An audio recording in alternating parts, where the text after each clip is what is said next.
મજાના એક નવા વિડીયોમાં આપ સૌ વિદ્યાર્થી મિત્રોનું સ્વાગત છે। આજે આપણે તો જોવાના છીએ ધોરણ 5ની જે પર્યાવરણ વિષયની એકમ કસોટી લેવાઈ હતી એ પ્રશ્ન બેંકનું આપણે સોલ્યુશન આ વિડીયોના માધ્યમથી જોવાના છીએ। તો વિડીયોના અંત સુધી તમામ વિદ્યાર્થી મિત્રો બન્યા રહેજો। પહેલો પ્રશ્ન આપણે જોઈએ। નીચેના પ્રશ્નોના જવાબ આપેલા વિકલ્પોમાંથી પસંદ કરી સાચો જવાબ લખવાનો છે। જોઈએ, મનાલી એ કેવા પ્રકારનો વિસ્તાર છે? તો એમાં આવશે જવાબ સી, પહાડી વિસ્તાર કહેવાય। બીજું છે, મનાલી કયા રાજ્યમાં આવેલું છે? તો હિમાચલ પ્રદેશમાં આવેલું છે। ત્રીજો પ્રશ્ન જોઈએ, નીચેનામાંથી દુનિયાનું પ્રસિદ્ધ ઊન કયું છે? તો પશ્ચિમના એ પ્રસિદ્ધ ઊન છે। ચોથું, કાશ્મીરમાં જૂના ઘરની ખાસ પ્રકારની બારીને શું કહે છે? તો ડબ કહેવાય। પાંચમું, લેહની ભાષામાં ઝૂલે ઝૂલે શબ્દનો અર્થ શું થાય છે? તો કે સુસ્વાગતમ, સુસ્વાગતમ। છઠ્ઠું, રેબો નજીક ઘેટા અને બકરાને રાખવાની જગ્યાને ચાંગપા લોકો શું કહે છે? તો લેખા।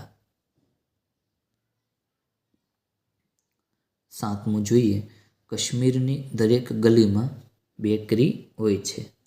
આઠમું, ચાંગપા જાતિના લોકો તેમના તંબુને શું કહે છે? તો રેબો કહે છે। 9, શ્રીનગરમાં મોટા ભાગના લોકો કેવા ઘરોમાં રહે છે? તો ડોંગા ઘરોમાં રહે છે। નીચેના પૈકી કયા લોકો ઉનાળામાં ઊંચી જગ્યાએ ઘેટા ચરાવવા જાય છે? તો ચાંગપા જાતિના જે લોકો છે તે। 11મું, કાશ્મીરની આબોહવા કેવી છે? તો કે ઠંડી હવા છે। 12મું, ઠંડુ રણ કોને કહેવાય છે? તો કે લેહને ઠંડુ રણ વિસ્તાર કહેવાય છે।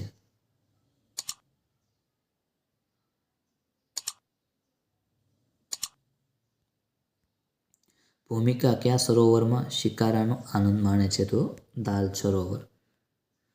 તાશીનું ઘર શેનું બનેલું હતું? તો પથ્થરનું। અને 15મું, ચાંગથાંગ દરિયાની સપાટીથી આશરે કેટલા મીટરની ઊંચાઈ પર હતું? તો કે 5000 મીટરની ઊંચાઈએ। પ્રશ્ન બીજો છે, નીચેની ખાલી જગ્યા પૂરવાની છે। હવે, પશ્ચિમના કે શાલ જગ પ્રસિદ્ધ છે? બીજું, ઠંડા પ્રદેશનું મુખ્ય પ્રાણી યાક છે। ત્રીજું, પહાડી પ્રદેશમાં ઉપર ચડતા હવા પાતળી થાય છે। ચોથું, પહાડી પ્રદેશના લોકો ગરમ ખોરાક ખાય છે। પાંચમું, ઊંચો, સૂકો અને સપાટ વિસ્તાર જેને ઠંડુ રણ કહેવાય છે। લાલ મરચાં, નારંગી, કોબી અને મકાઈ લેહ વિસ્તારના લોકો કે મકાનના છાપરા પર સૂકવે છે। લદ્દાખના યાક પ્રાણીના વાળને કે વણીને પટ્ટીઓ તૈયાર કરે છે। આઠમું, મુસાફરો શ્રીનગર આવે ત્યારે હાઉસ બોટમાં રહેવાનું પસંદ કરે છે। કાશ્મીરમાં સૌથી વધુ સફરજન ફળની ખેતી થાય છે। હવે જોડકા જોડવાના છે, કોઈ પણ એક છે। એમાં ઝૂંપડું તો એમાં આવશે આવું ઘાસમાંથી બને, અને તંબુ આવશે તો એ કાપડમાંથી બને। બીજું જોઈએ ઈગલું તો એ બરફમાંથી બને છે, અને ભૂંગો તો કે માટી, ઘાસ અને છાણમાંથી બને છે। હવે ત્રીજું જોઈએ લોનાર તો એ મોટરસાયકલમાંથી, અને શું કહેવાય? તો કે મોટરસાયકલ છે, અને ચાંગપા એ જાતિ છે। પ્રશ્ન 3 છે, ભારતના રાજકીય નકશાનું અવલોકન કરી તેના આધારે પ્રશ્નોના જવાબ આપવાના છે।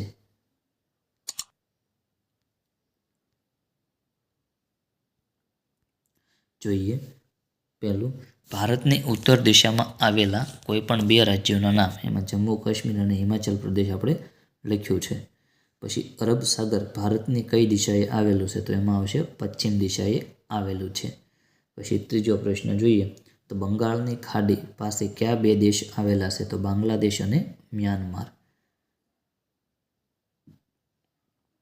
ચોથો પ્રશ્ન છે, ભારતની ઉત્તર દિશાએ કયા રાજ્યો આવેલા છે? તો જમ્મુ કાશ્મીર, હિમાચલ પ્રદેશ, લદ્દાખ, ઉત્તરાખંડ, પંજાબ, હરિયાણા અને ઉત્તર પ્રદેશ। હવે પાંચમું, ગુજરાતનું પાટનગર કયું છે? તો ગાંધીનગર। છઠ્ઠું, મુંબઈ કયા રાજ્યમાં આવેલું છે? તો મહારાષ્ટ્રમાં. સાતમું, હિન્દ મહાસાગર કઈ દિશામાં આવેલો છે? તો દક્ષિણ દિશામાં આવેલો છે. આઠમું, ભારતના 2-3 પાડોશી દેશના નામ જણાવો. તો પાકિસ્તાન, ચીન, નેપાળ અને ભૂટાન.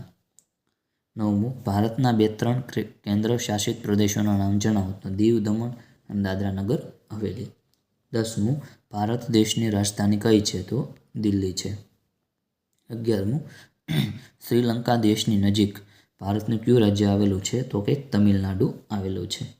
12મું, દીક્ષિત નકશાની સામે ઊભો છે તો ગુજરાત રાજ્ય તેની કઈ દિશામાં આવેલું છે? તો કે પશ્ચિમ દિશામાં આવેલું છે. 13મું, વિસ્તારની દૃષ્ટિએ ભારતનું સૌથી મોટું રાજ્ય કયું છે? તો કે રાજસ્થાન છે. ચોથું, 14મું, ભારત દેશને કેટલી સીમા મળી છે? કઈ કઈ? તો એમાં 6 સીમા છે. એમાં પાકિસ્તાન, ચીન, નેપાળ, ભૂટાન, બાંગ્લાદેશ અને મ્યાનમાર. 15મું, નકશામાં એરો આ નિશાની શું દર્શાવે છે? તો કે ઉત્તર દિશા દર્શાવે છે. ચોથો પ્રશ્ન છે, નીચે આપેલ વિધાનો ખરા છે કે ખોટા તે જણાવો. હવે પેલું છે, ભૂકંપમાં ઘણા બહુમાળી મકાનો કે પત્તાના મહેલની જેમ ગબડી પડે છે. તો કે સાચું. પછી ધરતીકંપ વખતે ટેબલની નીચે બેસવું જોઈએ નહીં. તો ખોટું છે, બેસવું જોઈએ. પછી અતિ વરસાદને કારણે દુષ્કાળ પડે છે. તો કે નહીં. પછી ચોથું, ધરતીકંપ એ કુદરતી આપત્તિ છે. તો કે હા. 5મું, ખૂબ ઝડપથી ફૂંકાતા પવનોને વાવાઝોડું કહે છે. તો કે હા. ભૂકંપ સમયે ઘરમાં જ રહેવું જોઈએ. તો કે નહીં, બહાર નીકળવું જવું, એટલે ખોટું. હવે બ છે, મને ઓળખી મારું નામ લખો. મારા અવાજથી ધરતી ધ્રુજી ઉઠે તો ભૂકંપ. હું તાત્કાલિક સારવાર માટે ડાયલ થતો નંબર છું 108. હું જંગલમાં લાગતી આગ છું. તો દાવાનળ. હું ભૂકંપ માપવાનું સાધન છું. તો રિક્ટર સ્કેલ. 5મું, હું ચોરી, લૂંટફાટ, મારકૂટ સમયે પોલીસ મદદ માટે ડાયલ થતો નંબર છું 100 નંબર. 6થું, લાંબો સમય વરસાદ ન આવવાથી મારી સ્થિતિ સર્જાય તો દુષ્કાળ. હું કુદરતી આપત્તિઓ સમયે ઘવાયેલા લોકોની સારવાર કરું છું. તો એમ્બ્યુલન્સ. હું મોટી વિકરાળ આગ સમયે ડાયલ થતો નંબર છું 111. 9મું, મારા આવવાથી સમુદ્ર કિનારે મહાકાય મોજા ઉછળે છે. તો સુનામી. 5મું છે, નીચેના પ્રશ્નોના ટૂંકમાં જવાબ લખો. એમાં પહેલો પ્રશ્ન છે, પૂર આવવાથી કેવા પ્રકારનું નુકસાન થાય છે? બીજો, આગથી બચવા માટે કેવા કેવા પગલાં લેવા જોઈએ?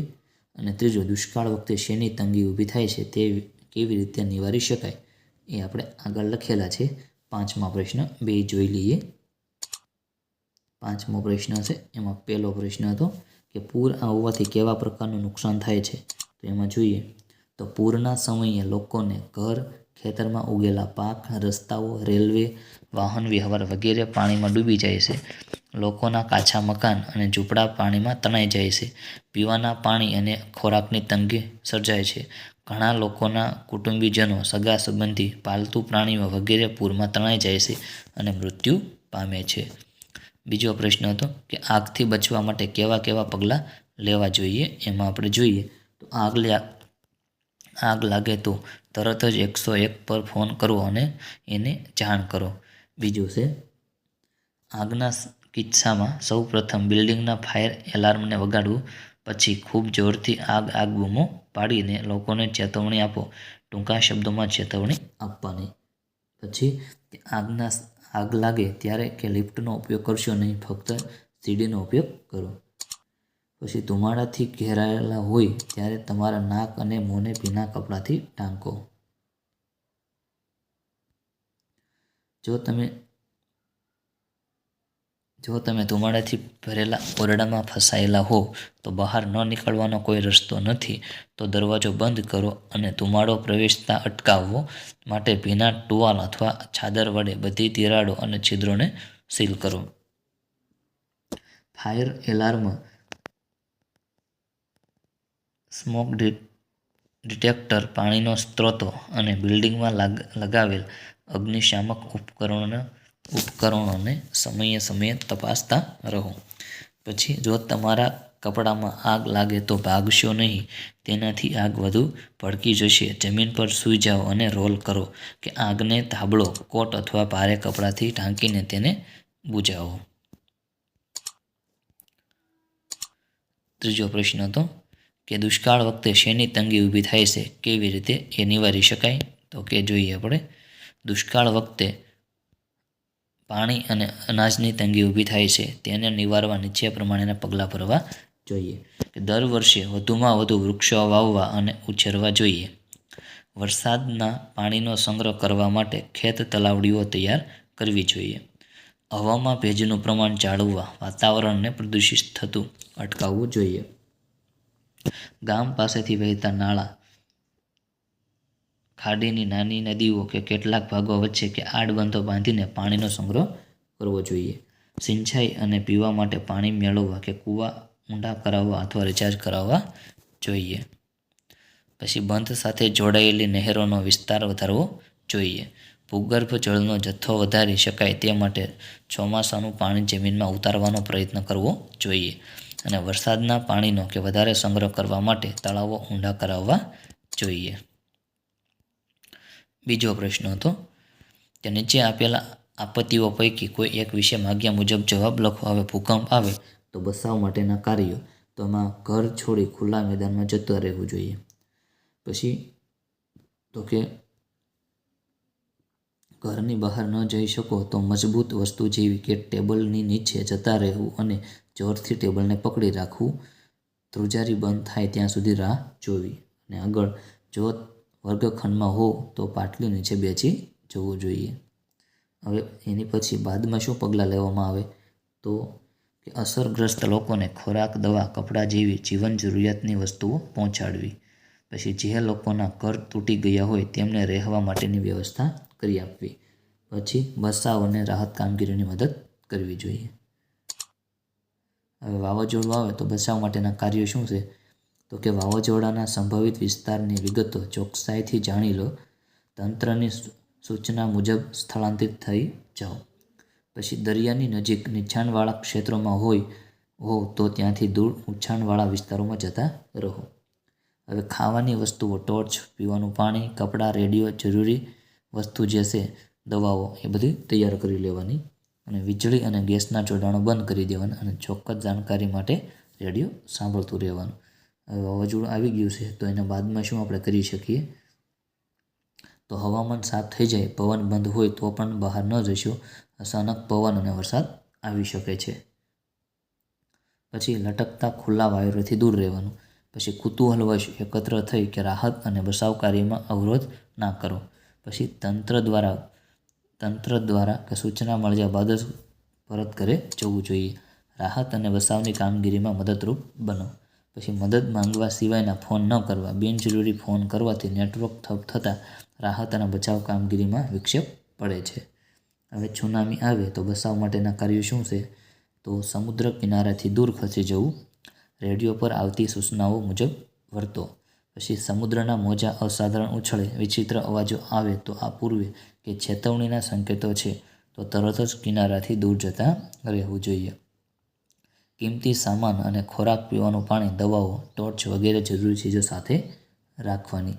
અને સુનામી આવી ગયા બાદ શું પગલાં લેવા જોઈએ એની માહિતી, કે રેડિયો, ટીવી કે સોશિયલ મીડિયા પર આવતી આધારભૂત વિગતો મુજબ વર્તો. તંત્ર દ્વારા સૂચના મળ્યા બાદ જ ખાલી કરેલા વિસ્તારમાં જવું. ક્યારેક અગાઉ કરતાં વધુ ઊંચા મોજા પાછળથી આવી શકે છે.